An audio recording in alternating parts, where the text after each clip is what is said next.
Welcome, welcome one and all. I'm Mike, the Digital Kid, and this is PC Tengine, my chronological examination of every game released for the PC Engine, also known as the TurboGrafx 16. Going by the Japanese release date for every Hue card, I'm going to give myself 10 minutes to play each game and tell you what I think of it. Today's game is Bikkuriman World, released on October 30th, 1987, based on the Bikkuriman, which translates into Surprise Man line of wafers, by the South Korean Lati Company. What's the deal with this game exactly? Well, let's hit the timer and find out. And a 1, and a 2, and a start!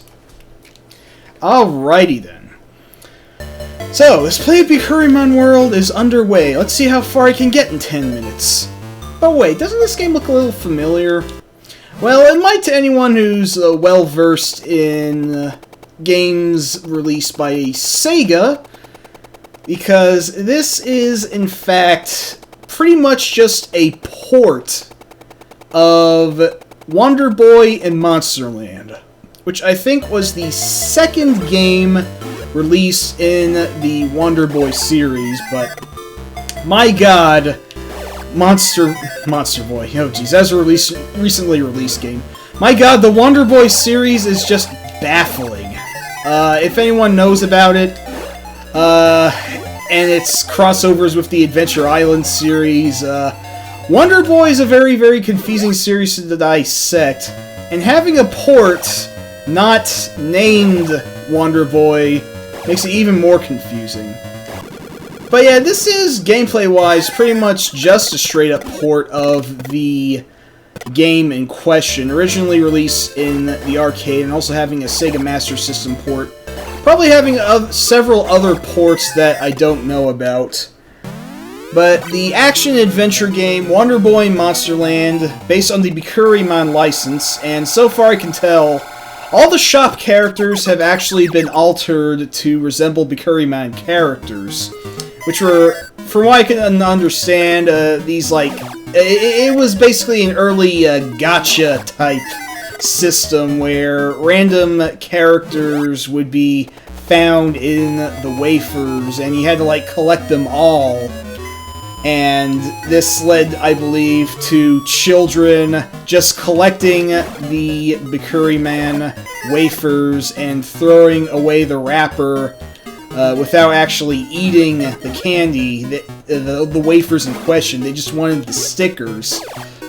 So, yeah, it was a problem back then. But Bikkuriman had wedged a good deal of fame in Japan, and there are a lot of Japanese games based on obscure licenses. This is technically one of them, but rather than be an entirely original crappy license game, they decided instead to make this a port of a fairly well-received action-adventure game. One of which I'm quite familiar with. I've beaten Wonder Boy and Monsterland before, although it is very tough. The final stage just cranks up the difficulty terribly, but we're not going to get that far. But yeah. I want to explain why every game released for the PC Engine is important somehow. And, well, this was the first game ever, at least that I know of, released for it, so that kind of speaks for its importance as it is. Because you gotta start somewhere. And if starting somewhere means starting with a game that isn't entirely originally created, but is, at this point, fairly well known, then, you know, I guess that's a decent showing of what the TurboGrafx can do. I mean, some years later, it would get a port of the next Wonder Boy game, The Dragon's Trap, known as The Dragon's Curse on here, but it'll be a while before we get to that. But yeah, as you can see, the overworld graphics are pretty much as they are in the arcade version of Wonder Boy and Monsterland. Only the bosses looked different. I forget how they looked initially. I want to say that this character was originally a mushroom, although I don't remember exactly. But they're sprouting other mushrooms, and they are a real pain in the butt to hit. But yeah, there we go. So what can I say about Bikkuriman World? Well, it looks decent for the time, based on, it looks more like the original arcade game, rather than the compromises that the Sega Master System port had to make. You know, it plays decently enough. Like most Wonder Boy games, your attack range is fairly short, and timing is everything to make sure you don't get hit by the enemies. You know, the sound's reasonably good. Nothing especially catchy music-wise, but what's there gets the job done. Now, what's that? Yeah, let's have this kid-looking fella get some beer. Sounds good. Is that a challenge? Alright, I accept your challenge then. Speaking of challenge, I'd say this game's challenge factor on a pretty decent curve. You know, it starts out simple and easy enough. The enemies aren't so bad. You have these Stalfos-looking fellas here, and wow, I got a helmet. Cool. And yet, I still have no armor. I look entirely goofy without the armor to complete the ensemble. I'm gonna say no magic. I know I can get armor from somewhere, but from where, I do not know. But yeah, this game, I believe, was also played, if anyone's familiar with the awesome show Game Center CX, where comedian... Okay, quit shooting me. Okay. Alright, conveyor belts are my most hated things in platform games. I hate them so much. I joke that they're my mortal nemesis. But, yeah, the comedian Shinya Arino on Game Center CX. He actually played this game for, like, I think, like, the 47th episode? 51st? Somewhere around there. Oh, I don't like the look of this. Although those blue potions do revive your life, they, well, essentially act as extra lives. But, man, I gotta say, my attack range is so short. Alright, come on there, come on, come on. Alrighty. Now, I don't really know a thing about Bikkuriman's actual characters. I mean, for all I know, the Wafer Line had an anime series. I have no idea if it did, honestly. Seems like the sort of thing that would be licensed for an anime. In fact, that's where I thought Bikkuriman originally came from, where I looked up and saw it was like a gacha series, essentially. Oh dear, we're in the water. Ah, jeez, Fat Crab. Fat Crabbington. Hey, a helmet. I'll take it. But yeah. So Wonder Boy Monsterland, I think, lays down several prototypical... Ow! Jeez. Guidelines for what would eventually become... Oh hey, finally, armor. We can be not naked. That's gonna cost a lot, but it'll help us take punishment, so... Wow, I'm looking fabulous!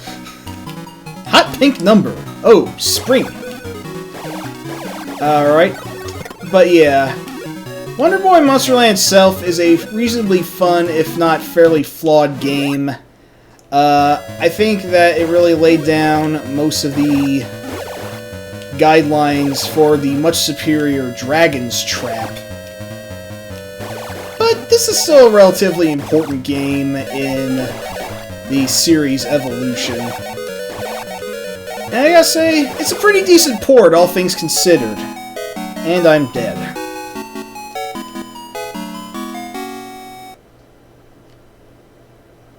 Okay.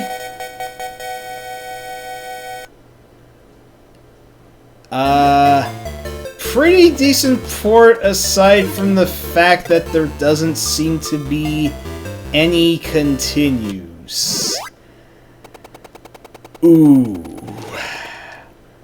Unless there is some sort of continue code that I missed, this looks pretty embarrassing.